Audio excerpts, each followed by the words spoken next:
মুর্শিদাবাদ জেলা পরিষদের সাধারণ সভায় শাসক দলের গোষ্ঠীকোন্দল প্রকাশ্যে 6 মাসের মধ্যেই শাসক ও বিরোধীদের তোপের মুখে সভাধিপতি থেকে পূর্ত কর্মাধ্যক্ষ।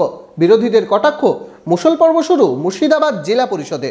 অস্বস্তিতে জেলা তৃণমূল নেতৃত্ব। দেখুন বিস্তারিত। মনোবীক্ষণ পলিক্লিনিক, চিকিৎসার জগতে এক দশক। এখন এখানে সব বিষয়ে ডাক্তারবাবু একসাথে তলায়। ফোন করুন 7477799515 এই নম্বরে। মুর্শিদাবাদ জেলা পরিষদের সাধারণ সভায় নিজের দলের সদস্যদেরই তোপের মুখে পড়লেন সভাধিপতি ও পূর্ত কর্মাধ্যক্ষ। সভাধিপতির গাড়ির তেলের বিল থেকে হোটেলের খরচ, পূর্ত কর্মাধ্যক্ষের বিরুদ্ধে নিম্নমানের রাস্তা থেকে সোলার লাইট থেকে পাম্পের বেনিয়ম নিয়ে সোচ্চার হয়েছেন শাসক দলের জেলা পরিষদের সদস্য থেকে বিধায়ক। ঘটনায় অস্বস্তিতে তৃণমূল নেতৃত্ব। মঙ্গলবার জেলা পরিষদের সাধারণ সভায় উপস্থিত খোদ মুর্শিদাবাদের জেলা শাসক রাজর্ষি মিত্রের সামনেই কাটমানি থেকে ঠিকাদারি নিয়ে প্রশ্ন তোলেন একাধিক সদস্য। তা ঘিরে উত্তপ্ত হয়ে ওঠে সভাকক্ষ। বিরোধীরাও প্রশ্ন তুলেছেন গত 6 মাসে জেলা পরিষদের একাধিক বেনিয়ম নিয়ে। এদিনের সভায় কানাই মণ্ডল প্রশ্ন তোলেন, 7-8 বছর আগে নিউ টাউনে মুর্শিদাবাদ জেলা পরিষদের গেস্ট হাউস শুরু হয়েছে, কিন্তু কেন সেটা এখনো চালু হলো না? ব্যর্থতা কেন? আলোচনা হওয়ার দরকার।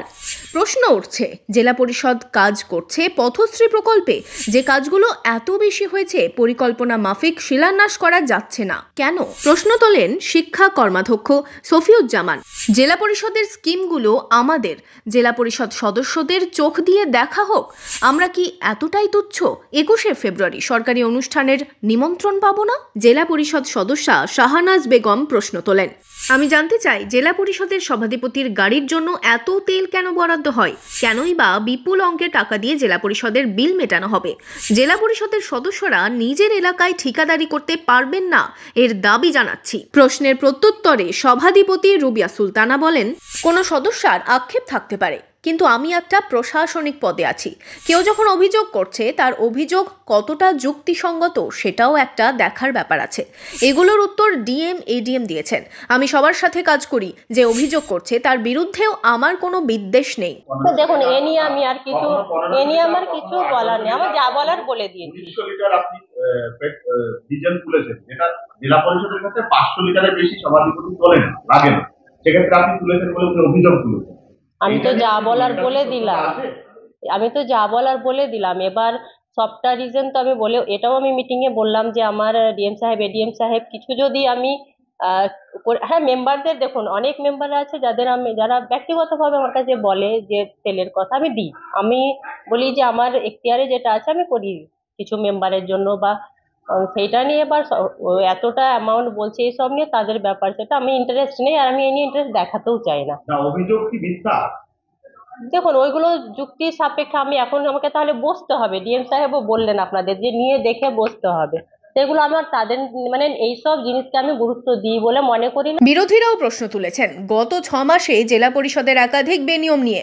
কংগ্রেস নেতা তথা প্রাক্তন বিধায়ক মনোজ চক্রবর্তী বলেন, তৃণমূলের সাথে দুর্নীতি জড়িয়ে। তৃণমূল কংগ্রেস থাকবে আর এই সমস্ত হজবরলা থাকবে না, তা তো হবে না। তৃণমূল কংগ্রেস মানেই লুট, তৃণমূল কংগ্রেস মানেই সেখানে অনিয়ম বেনিয়ম। এখন সেই দলের লোকরাই তার বিরুদ্ধে প্রতিবাদ করছে। এ তো শুরু হচ্ছে,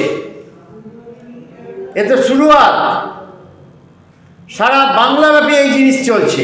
ক্যাবিনেট মন্ত্রীর মতো খরচ সভাধিপতির বলে কটাক্ষ করেন বিজেপির সাংগঠনিক বহরমপুর জেলা সভাপতি সাখারফ সরকার। সভাধিপতির তেলের খরচা এত কেন, তার হোটেল খরচা এত কেন, এই প্রশ্ন আমি গত সপ্তাহে মিডিয়ার মাধ্যমে তুলে ধরেছিলাম যে সভাধিপতির তেল খরচা আর হোটেল খরচা যেন একটা ক্যাবিনেট মিনিস্টারকে ছাপিয়ে যাচ্ছে। তবে যাই হোক, আজকে সেই প্রশ্নটা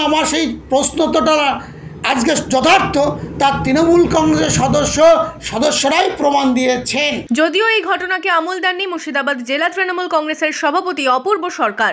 এরকম কোনো ঘটনা আমাদের জানা নাই। নিশ্চিতভাবে যদি স্পেসিফিক্যালি কারোর নাম করে কিছু বলা হয়, কে বলেছেন কি বলেছেন, আমি এনকোয়ারি করে বা আমি খোঁজ নিয়ে তার উত্তর দিতে পারবো। এরকম কোনো ঘটনা আমাদের নজরেও আসেনি, আমরা জানিও না। তবে মুর্শিদাবাদ জেলা পরিষদের বাজেট অধিবেশনের এই অবস্থা নিয়ে চড়ছে রাজনৈতিক পারদ, তা আর বলার অপেক্ষা রাখে না। Bureau report, imagine community media.